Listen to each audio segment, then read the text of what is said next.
All right, Joe, we are back on the podcast, and we are going to start something new here for the next 5 weeks, where we are going to help guys see what exactly it looks like to be spiritually fit. We often talk about how we train men in spiritual fitness. And I don't know if you've had the experience of having someone ask you, well, what exactly does that mean? You train people in spiritual fitness. And so I want us to bring some clarity over the next few episodes of what that looks like. What does it look like for a man to be trained in spiritual fitness by talking about what we have identified as 5 dimensions of spiritual fitness. So 5 different pieces in a man's life that actually will make you spiritually fit. So I look forward to, I think it's going to be a great little series that we do here. And I want to start us off by talking just about captivation. Now, captivation is a big piece. It's one of these dimensions of being a man who is spiritually fit. And I want us to start by giving guys a question actually to ask their friends and something to kind of for us to think about. And that is, I want guys, as you're listening right now, I want you to think about this. Who is the most captivated man that you know? Maybe the most captivated Christian. We're talking about captivation of Christ. Who is that person in your life that is most captivated by Christ? And I know you've had this experience. I've had this experience of asking groups of friends this. It is a hard question to ask. It is a hard question to wrestle with because our immediate answer, a lot of times, is to do what I say is, you go with one of the Johns, well, it's John Wesley or it's John Piper, or it's the Apostle Paul. And it's not that those answers are wrong. It's that you don't know those dudes, right? You don't know those dudes. And so is there someone in your life that you'd say is an ordinary Christian man? Because that's what we want to do, is we want to train ordinary Christian men to be spiritually fit. Is there someone that you know personally that is captivated by Christ?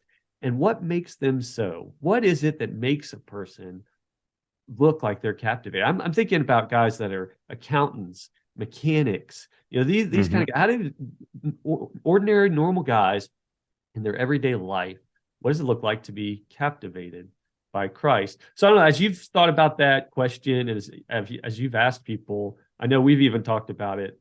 What are some of the things that you come to? How do you begin to answer that question yourself? Yeah, and let me just start on maybe just for guys, give them a definition of what we mean by captivation. Yes. And what we mean is a heart that's fiercely gripped by a vision of unparalleled goodness. So this is where your heart, your love, your affections, they cleaves to something that you recognize as incomparably good. Of course, if we're Christians, it's Jesus who is the revelation of the glory of God, the grace of God to us. I've been thinking about this question a lot, and I think it's so challenging. And I think in many ways, what I see is different men that display different fruits of captivation in their lives. Mm. And so in one instance, there are some guys that you can tell Christ is just never far from their thinking. Oh. He's the friend that's always beside them, and they talk about him as if he's present company, and there's just something sacred just in very ordinary conversations. And when you meet somebody like that, I think it really stands out. Mhm. I think other guys, you can just you mentioned like the Johns, but the guys that have the passion, not that that's everything, but that there's this real sense that what they long for, what they covet, what they're zealous about is they want Christ to be known in their own life among their friends. And maybe it is you see it in evangelism, or maybe it's in service, but it's just like always that's the driver that's in their life. And again, in other guys, I think it's very subdued, but it's just the way they steward things. It's Mm. like they're talk about the accountant, but they're the guy that they know the family life. It's not about them. It's not about their kids. It's about Jesus, and Mm. that works its way out in the culture of their family. And so it's so hard to pick one man, but I think if you just start looking around at your friends, you'll notice different guys, giving evidence in different ways. And that can really excite the heart and expand the imagination as you think about what captivation looks like in real life. Yeah, I think you're right. There isn't like a single man. A lot of times, I think that we can all answer, but there are characteristics within each of the guys we know, hopefully, that display this. And that I think the purpose of asking a question like this would be to motivate us to think about, okay, well, if captivation in the life of that guy who's a mechanic looks like this, am I displaying, Yeah. captivation? How does it display itself in my life? Or does it display itself at all? Would anybody accuse me of being captivated by Christ? I would hope that someone would have reason to accuse me of being captivated by Christ. And so it's a good area of reflection. But let's think about it in terms of spiritual fitness.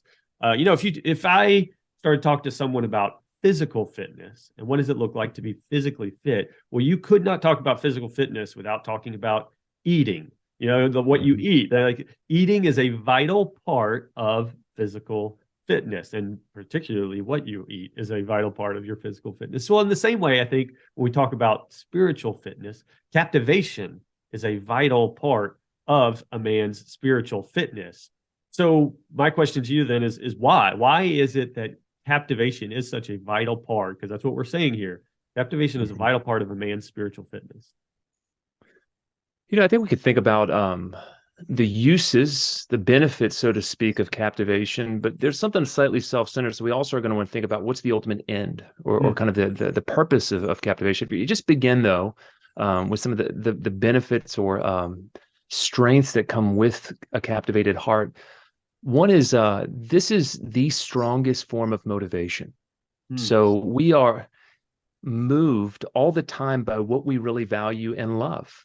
And we know that with our idols. We know that if, for example, success is what you care most about, that, in an amazing kind of magical way, your whole life gets reoriented around your achievements. It just happens. That's what you live for. That's what governs your choices. And the marvel of is if your heart is ever really captivated by Christ, something similar begins to happen. It's not like you become perfect and everything perfectly slots into its place, but there's a kind of gravitational shift where even when you're not thinking, you're doing things, you're choosing. That non-conscious part of your mind is thinking or making decisions about, well, how do I draw closer to Christ? What are the things that Christ values? And so there's this deep motivation when Christ is what you love. The more you're looking at his glory, the more you're impelled and even compelled to do things that otherwise might feel like duty. And so that's a huge thing, just this renewable energy that comes with captivation. I think something else, though, is we could call it an assimilating power that comes with love. This is what the prophets in the Old Testament, the warning with idolatry is you become like your idol. What you worship becomes the image that you bear. Now, that's a negative thing with idolatry. It's a marvelous thing with Christ, that actually the more you treasure the character of Christ, his concrete holiness, how he lived out his life, the sort of disciplines, going into the wilderness to pray, the more all of that has value in your eyes, the more actually you become like him. You start doing those things that he does. And if we're, as men, wanting to be Christ-like, I mean, this is where our heart, what it loves, is of utmost importance. And so this is some of the sort of benefits. I think if we're talking about the ultimate end of the whole of the Christian life, it is communion with God. It's relationship with God. It's love in a single word. And ultimately, what captivation is about, it's not just about the benefits we accrue, but it's actually like this is how we are in this relationship where we're not just receiving God's love, but we're actually returning our love to him. And that in and of itself, that is life. I mean, this is John 17, eternal life. What is it? To know God, his son, Jesus Christ. And so captivation, when we're getting closer to that place of having a heart filled with love, we're getting closer to communion with God. That in its core is the essence of what we're created for. So this is why it's so important. Yeah, I think we need to make a little bit of a distinction here by saying I don't want guys to hear us telling them you must be captivated as men if you want to be trained in spiritual fitness or if you want to be a Christian man. You are captivated, right? We are, like, by nature, we are captivated people. But again, comparing it to your physical fitness, it's not that you would tell someone you must eat if you want to be physically fit. No, it's evaluating what are you eating. So what are you captivated by is more of what we're kind of getting at here. Not the fact, I think that men in general, we're captivated, right? We are in awe of all kinds of things. But Yeah. to ask that question, what exactly are you captivated? What is it leading you to is a better question. So let me set that up a little bit by asking you, okay, I know of myself by by default, I am going to be captivated by the things around me. How do I begin to assess my captivation with Christ? How do I begin to look at my life and say, am I captivated by Christ or something else? One of the things we talk about all the time with cross training, and I think it's for the reason you just raised, is the attention. Hmm. And I think attention, guys are accustomed now. I mean, we hear it about it with the attention economy we live within and all the distraction, et cetera. But what we don't think enough about is the spiritual significance of our attention, that just where the mind drifts is indicative of what the mind or what the heart loves. And we all know this. I mean, it's football season, you love your favorite team and you got 5 minutes. What do? You go check out, the stats or, what the commentators are saying about the next game. Um, if you really want to have some sort of understanding of where your heart is, just pay attention, not to your mind in the moments where you're willfully directing it, but when you're just daydreaming, when it's just Mhm. going. And it may be hard for guys to believe this, but it's true that there are men who actually, in those spare moments, they just rejoice in being able to think about Christ, speak to Christ, that he really is the treasure of their hearts. So I think, that's one thing, just where your heart is. I think another sort of way of indicating or rather diagnosing, what has captivated your heart are the other emotions, things like sorrow, things like delight, things like fear, things like desire. Um, we grieve when we feel distant from something we love. So, for some of us, if we don't get that promotion, it's like, oh my goodness, like my world just, fell apart. But what's interesting about someone like David in the Psalms, when God feels distance to David, that's when his heart is grieving. That's a heart captivated by God. The kind of what do we delight in? We delight in a lot of things. We maybe again go back to the sports thing when our team wins. I mean, do we really delight? Do we delight when we hear some story of Christ's kingdom breaking in and doing a marvelous work in some place? And so ask yourself, what am I really desiring? What do I fear losing? When do I grieve? All of this is going to reveal what is at that deep level of love in your life. And when it's not Christ, then it just raises that question, well, how do we begin to, do some deep work in our hearts? But these are some symptoms guys can look for. Yeah, those are helpful. You brought up there in the beginning attention. I know we have talked many times about attention, and I think it's helpful in this sense that we've talked before about how is attention captured or is it given away? That idea of do we give our attention to things or is it taken from us? So let's take Mhm. that same concept with captivation. Is captivation, is it something that is captured like we are, oh my gosh, we've seen something that we were captivated by, or do men give their captivation to something? I don't know, play around with that a little bit. Yeah. And, we're going to avoid simplistic answers because they're unhelpful. And we're going to do a both end. I mean, there is an element of being captured that Yeah. in the same way we talk about falling in love. I mean, there's an aspect of seeing something in somebody that actually the heart just feels like it's magnetized in a new way. And that happens. God reveals himself to us. That's what happens at conversion, but it happens in other moments where a lot of us can tell stories of just moments where holiness may be broken or grace shined in a new way, and that really fed a love. And so that's something that we're not in control of. But we also need to come from the other angle and say, well, is there anything that we have control over? And I think the answer is yes. That for those of us that have had the love of God poured into our hearts, we're not entirely passive. If you ask, well, what is it? What is it that, in a sense, we're responsible for that can deepen captivation or can kind of blunt it in our hearts? And I think that is the attention. And this is not anything that's more than common sense. Um, I mean, you can deepen your love for anything simply by paying more attention to it.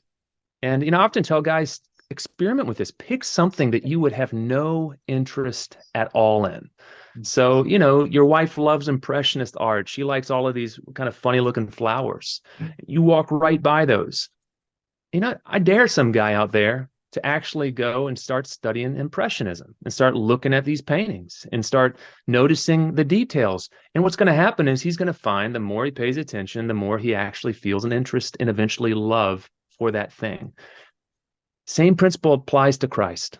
You want to Mm, love Christ more, you pay more attention to him. You actually think about topics that you've never thought about before. What does it mean that he's the Son of God? He's divine, he's a mm, human being in one person. You think about what does it mean he's prophet, priest, and king. You think deeply about the incarnation. You think about what happened at the cross. You think about him and his resurrected glory. You mm, think about, you know, everything that you can discover or hear or read about Jesus. And the more you learn about him, the more you're going to love him. mm. So that's where the attention is so important. Yeah. I had an experience a couple weeks ago where I was talking to a group of people about this, and I actually asked them a question. It was the small group at my church, and you've led small groups before, Joe, so you know how this is. Like you get used to awkward silences after you ask a Yeah. question to a small group of people. That's just like that comes with the territory, right? If you're Oh leading yeah. a small group, there's just awkward silences after you ask a question. Nothing wrong with it. People need time to process, right? They got to think through. But I had this experience where I asked a question, and there was a shower of immediate answers, like the most immediate answers I've ever received from a question. And it was this that what I asked everybody was, can you be obedient to Christ without being captivated by Christ? And man, everybody immediately, yes, yes, definitely. I was just amazed at how quickly everybody was willing to admit that they can indeed be obedient to God without actually even being in awe of Him or being captivated by Christ at all. And so, well, on the one hand, I'm like, well, I'm glad we can admit that. But man, I don't know. What do we do with that? How do you separate obedience from captivation, and how do the two play together? I think we should just think, I mean, marriage is so helpful as an analogy for so many elements of our relationship with Mm, God. yeah. And just pick any chore. That maybe it's your job. Again, maybe you do the dishes after dinner. Yeah.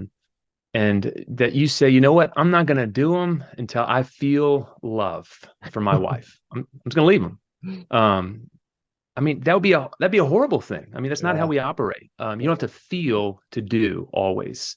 And I think when we talk about motivation, we have to realize that I like the illustration of different gears. I mean, if you know how to drive a manual car, that you can drop it into different gears, and there's Mm, higher gears and there's lower gears. And captivation, doing things for the sake of love of God, man, that's where we want to be. We want to be cruising, in fifth gear. But the truth is, you can't always be in fifth gear. You know, there are speed bumps, there are stop signs, there are reasons why sometimes you have to downshift into a lower gear to keep moving. And I think like doing things for a sake of duty, if you don't have that gear, there's going to be moments where the dishes are just stacked up. You're not reading your Bible because you don't have this feeling. No, what you do, you drop down, you sit there and then you pray and say, Lord, revive this heart. I don't want to sit here. I don't want it to feel like a duty to spend a time of devotion with you. But I'm going to do this, and I'm just going to trust that you can ignite this cold heart. And you just mm, wait. And when the Spirit says, "Hey, let's raise it up a gear," then you move with that. But that's what I yeah. tell guys. Yeah, that's good. Yeah, and just even noticing the difference between cold obedience and warm affection. Like there Yeah, is a difference there, and we want to aim for that warm affection because you can't look. I've seen, man.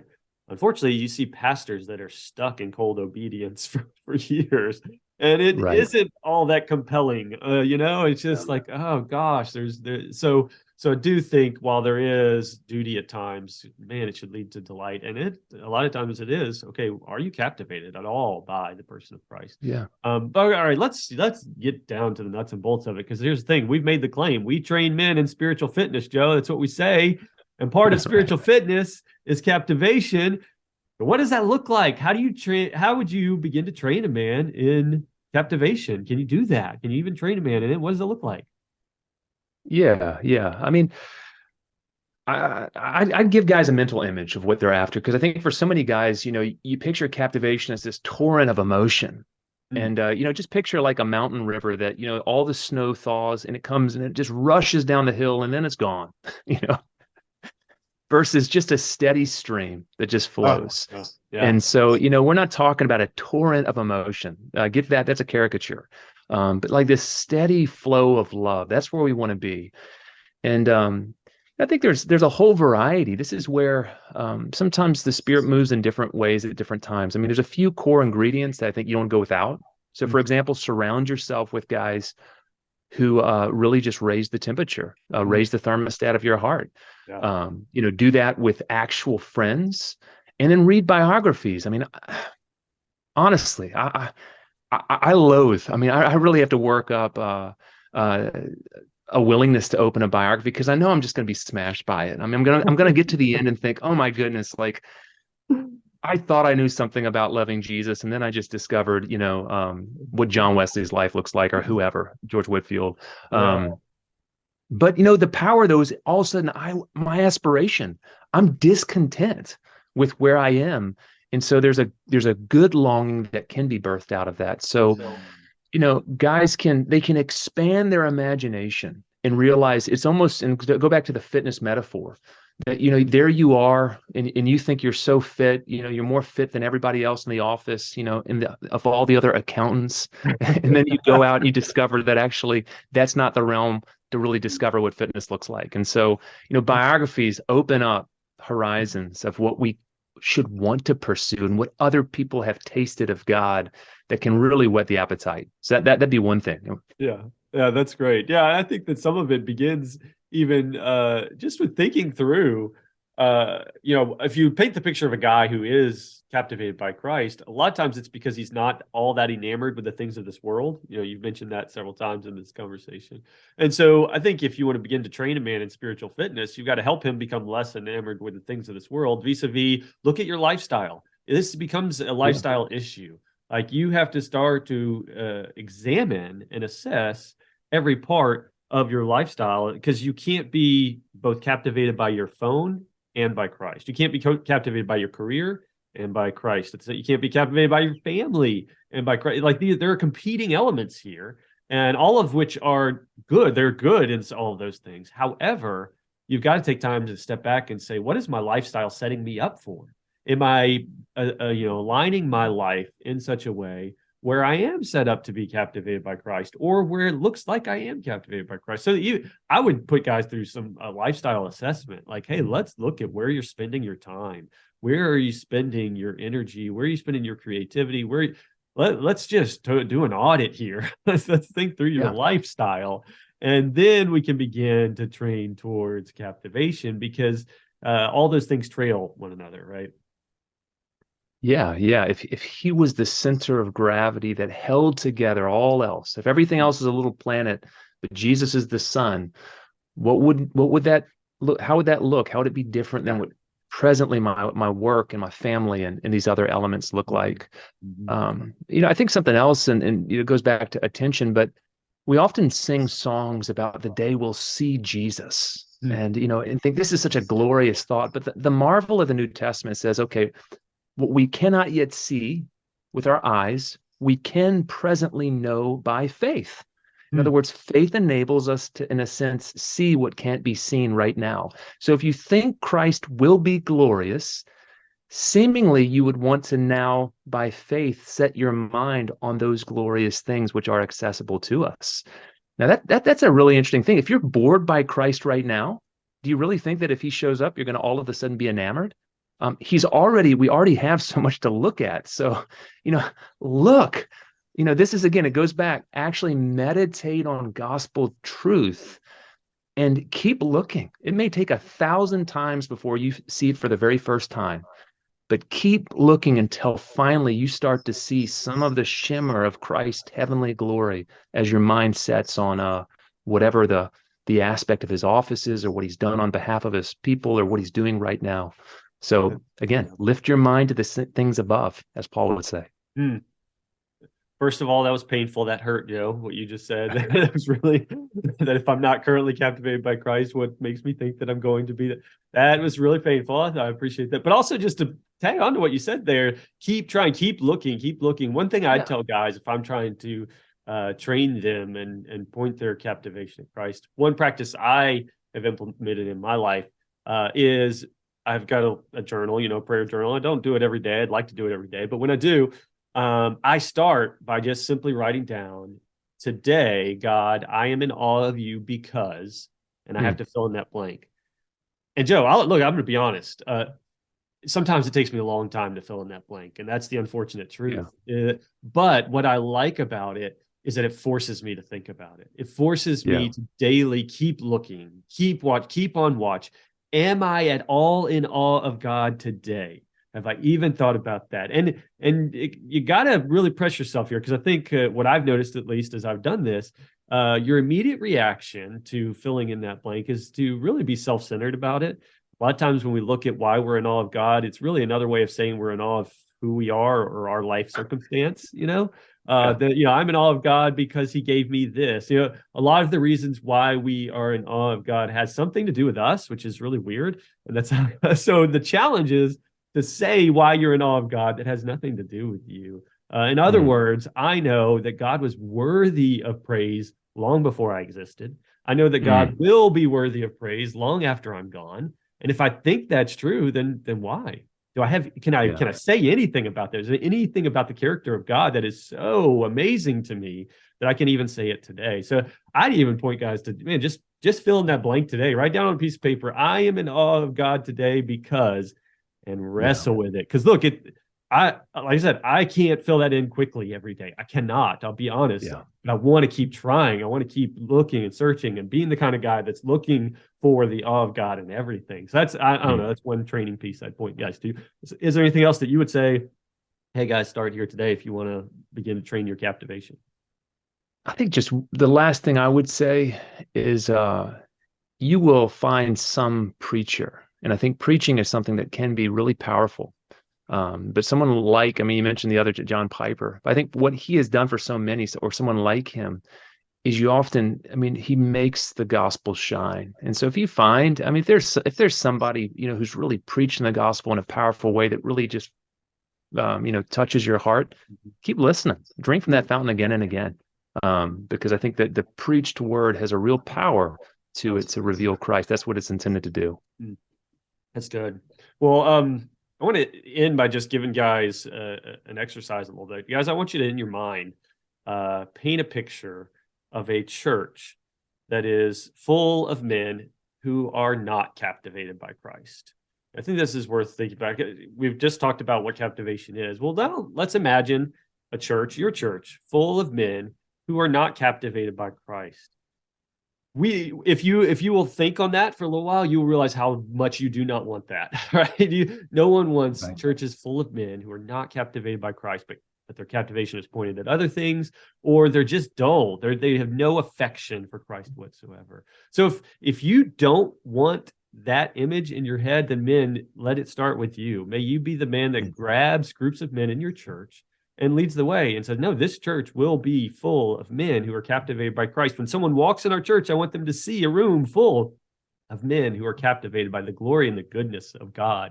And so begin to talk about these things with your friend. Begin to lead the conversations by saying, hey, what does it look like to be captivated by Christ? Who do you know that's captivated? How are they so? And how can you begin to train one another in that? But so y'all think about that, talk about that amongst yourselves as friends, and then join us next week because we're going to talk about another dimension of spiritual fitness.